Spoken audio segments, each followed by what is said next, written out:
Here's the thing. Emma, for you, what is the hold that the Spice Girls have over you? Is this real? Yes, it's real. And I just feel like I've been talking more about the Spice Girls on this press tour than I have about the movie. That's because you wept. You wept in Australia. Weep. I know, I wept. Did you really weep? I really did. But now, which one was talking to you? Mel B. And was she really talking to you, or was it a message? No, it was a video message on an iPad. And that made you cry? Yes. Were you jet-lagged? Yes. But I also, you don't, you do understand, because we're in the UK. Yeah. I was a fiend. I was obsessed with the Spice Girls. And they taught me about girl power. And I love them. I think they're fantastic. And What's the song? There's so many, Jamie. There's so many. Powers of the Wild. Spice up your life. Every boy and every girl. Spice up your life. Hey! There's so many, and they're so fantastic. And today on the radio, Mel C talked to me over Skype. Oh, wow. So it's really very exciting. OK, now, who would you say is your favourite Spice Girl? Emma Bunton, Baby Spice. She's your favourite. She's my favourite. Who's next? Don't do that. Just a question. All of the other four. So, Emma Bunton. Well, Emma Bunton was the one that I had blonde hair and bangs, and my name obviously is now Emma. My name was Emily, but it was taken when I became an actor. And so now it's Emma. And yeah, I love... So get me this. So one gave you a video message and one talked to you on Skype. Yes. But you're telling me you've never met a Spice Girl? Are you going to do something right Have now? you never met a Spice Girl? Are you going to do something really? Have you never met a Spice Girl? Wait, hold on. I have to mentally prepare myself. Have you never met a Spice Girl? Not in the flesh. Okay. Now, as you know, Emma, it is very rare. It is very rare for more than one Spice Girl to appear together for any reason at all. So, they're not here. The scene where you address the suffragettes. Yeah. In a way, there must have been something kind of real about that, because you've got all these actresses and extras, women in that crowd, oh, yeah, who presumably do, you know, they're geeked, because it's like, Meryl Streep's going to come through that window in a minute. So, did you get a buzz out of it? Oh, I did, because we didn't rehearse it. And so they got the crowd together and everybody was there, all the actresses were lined up, and I was nervous because, you know, this is my only thing in the movie. It made me so happy that you were nervous. That was thrilling to me. I was like, no, that's nervous. I was nervous. I kept forgetting my lines. But yeah, they were very forgiving and they were so excited. I mean, part of it is that this is all such really recent history, if you think about it. It's only 100 years ago. My grandmother had 3 little children before she was allowed to vote, and I remember her telling me how annoyed she was. Not that she couldn't vote for president, but that she couldn't vote for the school board. She really cared who was on the school board, because it was how her children were going to be educated. And because people do listen to you, Meryl, you know, they kind of go, oh, she's speaking. Do you think you might get involved in public office? Would you ever run for an elected God, post? No, never. In fact, I'm just in awe of people who put their lives on the line like that, because especially now, the cost to your family, to the larger group that you love, it's almost, I mean, you just offer them on the altar. But you make movies like this movie, which you really should go see, because it does, I mean, so many people do not know the history of what it took for women to get the right to vote, and still don't have the right to vote in very many countries. But that is like being in office, if you want to call it, in the sense of that's your contribution as actors and as storytellers, is we can put this out in the world. Yes. And similarly, your fabulous. play is the same, isn't it? I mean, it's different, but it's overdue recognition for a woman scientist. Yes. So, but it's lovely to be in that position, to be able to do that and say, here it is, here's the work, go see it, digest it, talk about it, and keep things moving forward. I do think we owe it to the world, to women who have no voice, to get behind projects like this that help. Well, it's great, really terrific. Now, I hope my mum's not watching. But there was a slight road rage incident. And you know those crossings where they're absolutely... I don't know if it's the same rules apply, but they're not staggered, they're straight crossroad thing. You know what I mean? I mean, you're I turning have no right. idea what you're talking about. Okay. Keep going.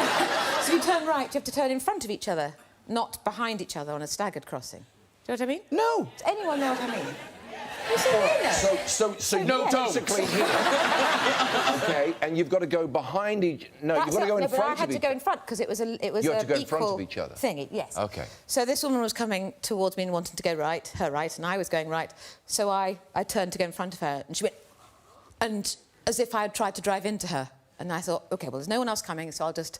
To keep her happy, I'll do what's wrong, but I'll go behind her. And she was doing that in the car. And it was starting to really piss me off, because I was right, and I was helping her out. And then I suddenly got this red mist. Just as our cars were coming next to each other, I suddenly went, fuck you! And just as she was doing that, she went,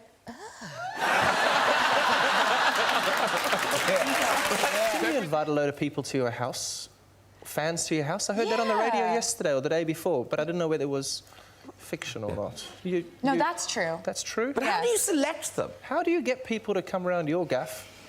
Well, basically, I got this idea before I finished the album, and I wanted to call it the 1989 Secret Sessions, because I knew before I finished the album that I was most proud of this album more than anything I'd done before, and so I wanted to give fans a chance to hear it before it came out, like a month before it came out, and I'd never done this before, but I wanted it to be all fans who had never met me before and had been like, I've been to 7 shows, I've never met you, I camped out on the street, I waited outside, I never saw you, whatever. Like, I wanted it to be these people who've been so dedicated, but I've never gotten to thank them in person. We didn't get an invite, John. No.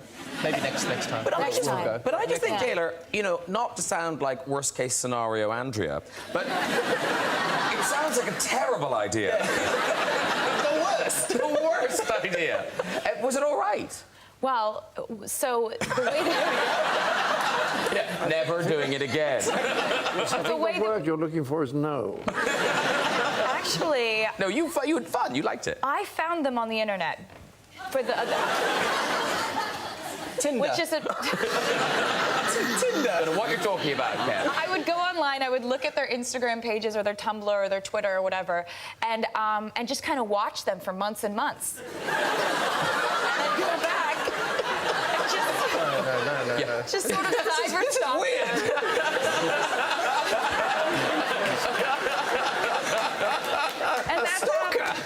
And then I invited them over, and They came. and we've had them at every one of my houses, and When did you first start having these feelings? I have to say, well, this is sweet, right? So the fans, because the fans who go to do it, they then, of course, want to blog about it because they've had this amazing experience. Of course. But when they blog about it, it's borderline confusing on whether they had a good time or not. So here are some of the blog things. So we were asked to go to the living room, sit down, not know how much I was sweating during that moment. I was like, the fuck is going to happen? My poor heart could not keep up. Then all of a sudden, she just popped up out of nowhere. She appeared out of thin air like David Copperfield, and we all died, like, for real. Wait, there's more. This one. So she said she'll be playing her album for us. Let me tell you, the noise that came out of my mouth was not human. I legit almost told Mama Swift to call me an ambulance because I wasn't going to make it. I love them so much because they always talk about dying. Yeah, I died. They're like, rest in peace me, R.I.P. me, I died dead. We took a little break, and she was passing around Rice Krispie treats and cookies, and I was talking to her mom for a little, and then I walked back in, and she was like, hey, babe, thanks for coming. Do you want a treat? And I was like, I would, but I think I'm dead. They're amazing. This is brilliant. Mid-sentence, she stopped talking and pointed to Amanda and said, Amanda, I'm so glad you're here. Amanda died right there.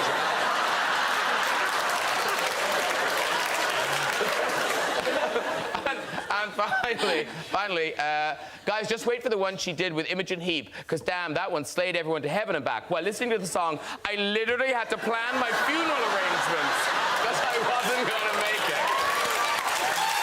Well done to 60. There you go. I love them. was so funny, I think I'm gonna die. I'm gonna die right here, just dead. What is the thing about you and goats? Oh, so I think I kind of look like one in the sense because my eyes are sort of they're spaced far apart.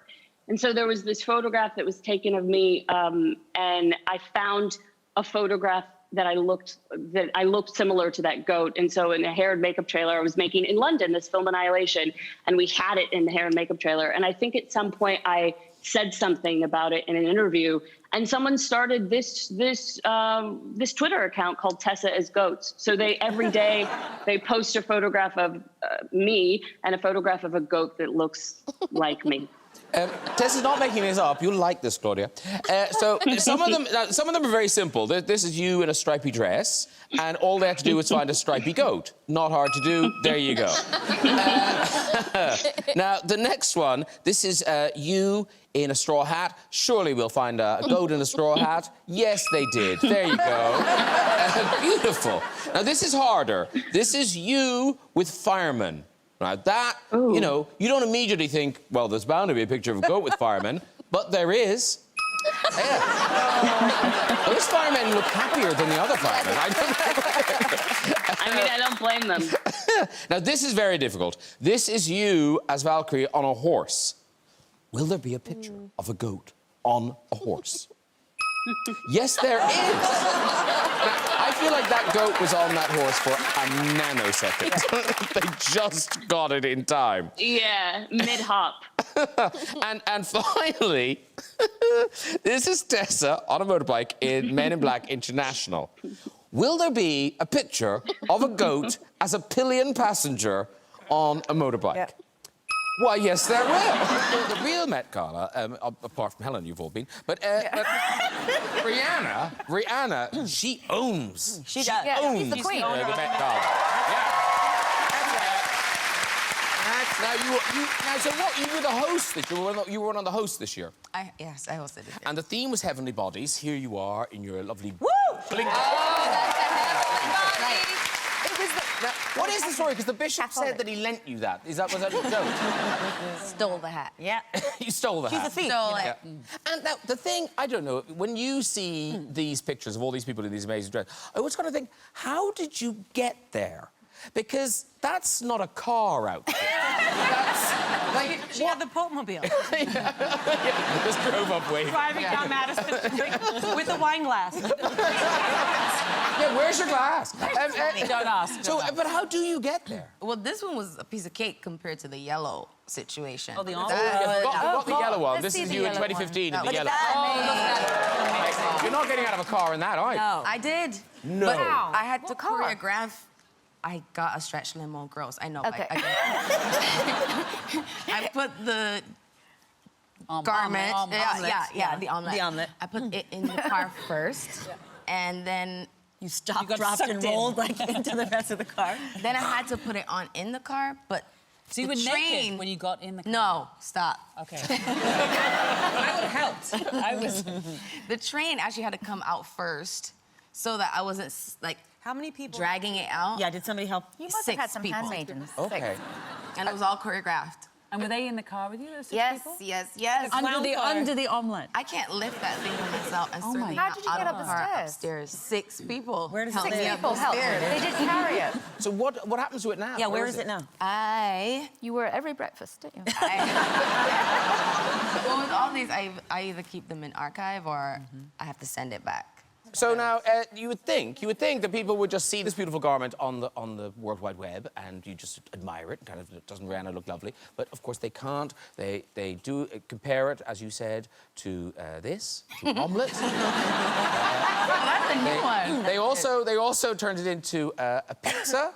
But perhaps most delicious of all, a Ginster's beef slice.